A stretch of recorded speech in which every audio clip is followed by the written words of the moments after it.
Menteri Jokowi ini banyak yang terciduk sebagai koruptor. Bahkan dari Gerindra pun ada tempo hari, Edi Prabowo. Kemudian Menteri A, Menteri B, Menteri yang C. ketahuan. Yang ketahuan itu, yang nggak ketahuan biasanya lebih banyak ya. Fenomena puncak gunung es. Nah, dan tentu sudah jadi rahasia umum juga bahwa orang partai yang jadi menteri biasanya itu jadi pundi-pundi uang untuk selain untuk dirinya ya untuk partainya. Nah, ini yang menjadi tidak sehat. Nah, di era ke depan, apakah Pak Prabowo akan melanjutkan pola seperti ini gitu, atau ada kemungkinan lain?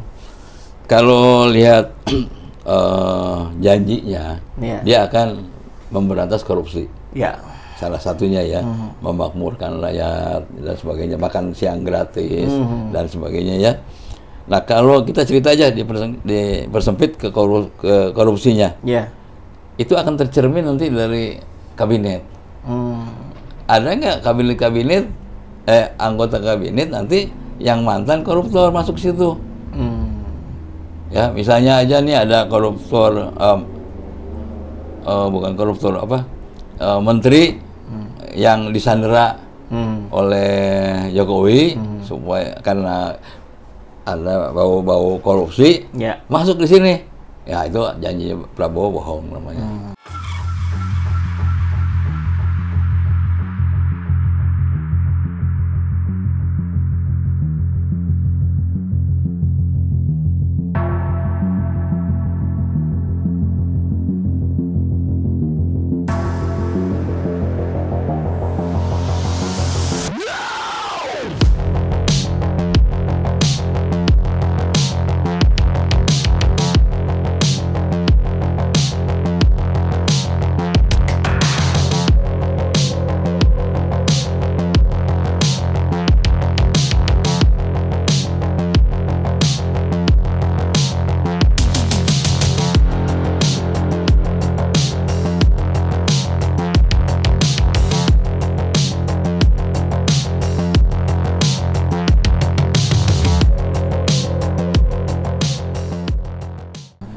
Kalau misalnya bersih, orang-orang bersih, kan dari partai tidak selalu harus orang atau tidak selalu harus ketuanya. Iya.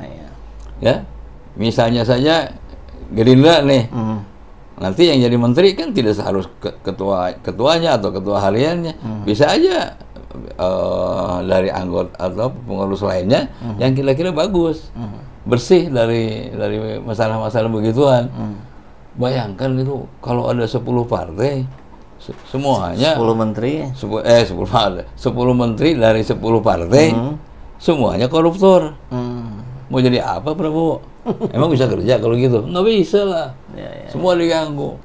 Nah, anggarannya embat semua, jadi bancakan akhirnya. Apa yang mau dicari Prabowo? Pak Mehmet barusan menyampaikan sinyalemen, ini yang saya kira ini juga rahasia umum, yang dikatakan ada beberapa menteri yang disinyalir tersandera, katakanlah itu yang menyebar nama-namanya di media itu ada Zulhas, ada Erlangga, ada beberapa lagi yang lain. Nah, tadi Pak Mehmet sampaikan kalau ini jadi menteri lagi, ya ini tanda bahwa bahwa Prabowo tidak akan bisa menyelesaikan korupsi. Tapi kan ini baru terduga Pak, belum terbukti gitu. Ya, atau apa langkah yang harus dilakukan pemerintah untuk memastikan bahwa Zulhas itu tidak korupsi, misalkan Erlangga itu tidak korupsi gitu. Kan itu ada baunya, kalau ada bau ada asap. Ya, jadi bisa saja ini fitnah. Bisa terjadi fitnah. Tapi kalau kita lihat betapa menteri-menteri itu punya kekayaan yang sedemikian rupa. Oh iya, kemarin bagi-bagi ke cucunya sampai 30 juta itu, Pak. Misalnya kayak orang lah tahu lah, misalnya ada seseorang pegawai ini, kalau yang jujur beli rumah aja belum bisa, tapi kok ini udah bisa nih. Nah, kan orang tahu bisnisnya apa sih? Oh, nggak ada bisnis. Apalagi nih, oh ini pegang proyek, misalnya kayak gitu. Tapi korupsi kalau memang Prabowo berniat bener, niatnya bukan niat politis ya. Kalau niat politis kan suka bohong-bohongan. Yang penting orang seneng gitu. Tapi kalau niatnya bener di dalam hati, itu nggak sulit kok. Satu yang gitu-gituan jangan dipakai. Kalau memang mau ngambil nih dari polisi, ya kabinet nih, kan masih banyak yang benar. Ya tidak benar-benar amat, ya 70% bener lah, itu udah bagus itu. Padahal janjinya Pak Prabowo ini kan zakon kabinet.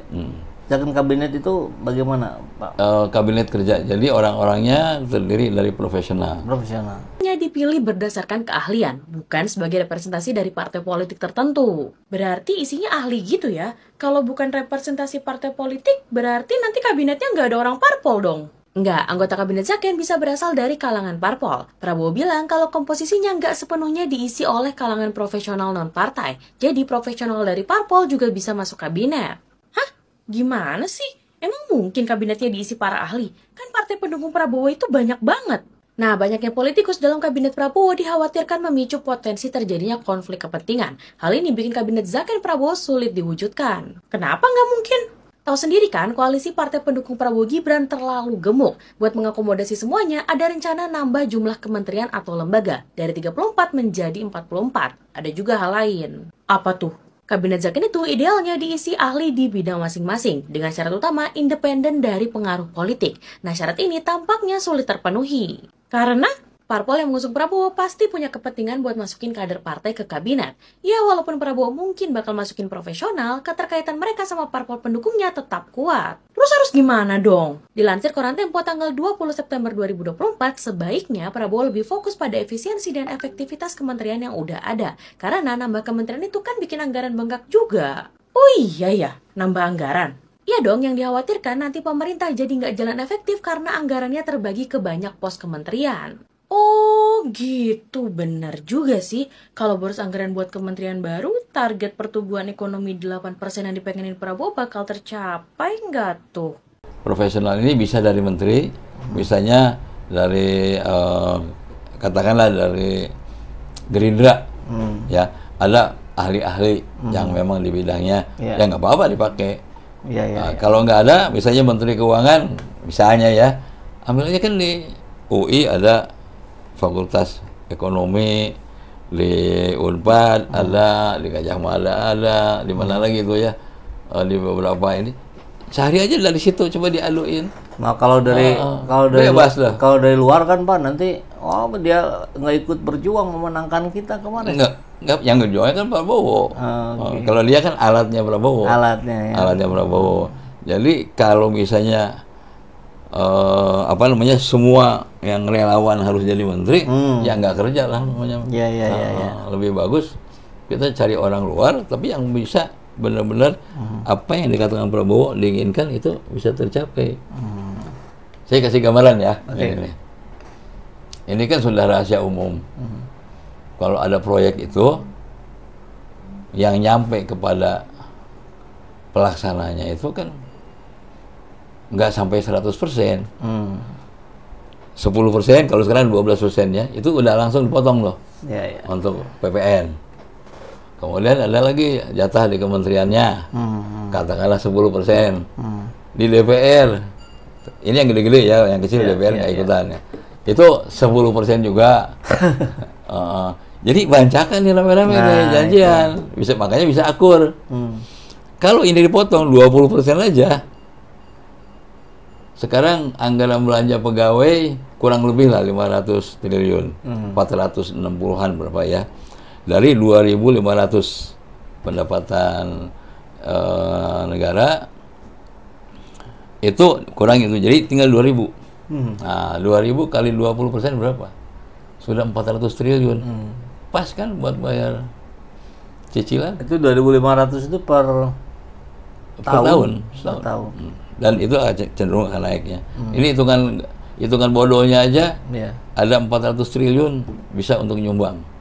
Nah, terus yang lainnya gimana? Indonesia ini anehnya memang menganut pajak progresif. Semakin pendapatnya tinggi, itu semakin gede ininya. Bagus dong? Enggak juga, karena itu tidak mendidik. Yang paling ideal itu adalah pajak regresif. Semakin produktif dia, semakin turun pajaknya. Tapi pendapatan negaranya semakin gede. Ya kalau sekarang katakanlah pendapatan dari pajak tuh kurang lebih 2003, katakanlah 2.400 triliun. Nah dengan pajak regresif itu bisa 3.000 triliun. Jadi misalnya aja yang gampang nih, ini supaya mudah dicerna ya. Ini ada lahan nih, ada pengembang nih, beli lahan dia. Tadinya lahan ini ditanemin, katakanlah ada singkong, ada padi. Ini kan menghasilkan. Menghasilkan kalau dijual itu ada uang, nilai uangnya. Berputar, nah sekarang begitu itu dibeli sama pengembang, ini enggak diapa-apain, tunggu aja. Kan rugi, kasih pajak tinggi. Kalau PBB 10 kali lipat. Akhirnya kan mau nggak mau dia ditanamin, difungsikan. Kalau lahan itu difungsikan, ada produknya yang bisa dijual. Ini akan ngalir ke negara juga, ke masyarakat juga. Pulau Rempang dijual swasta, kok bisa?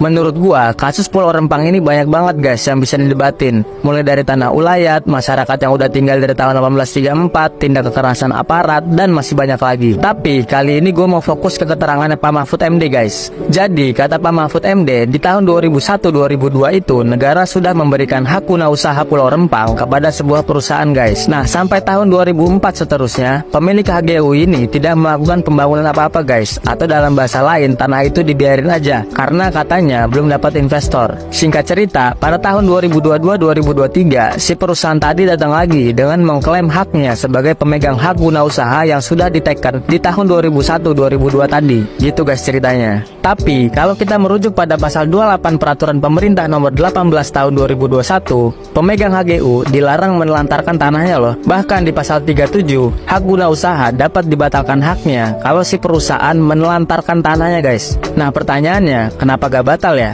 Komennya banyak ya guys.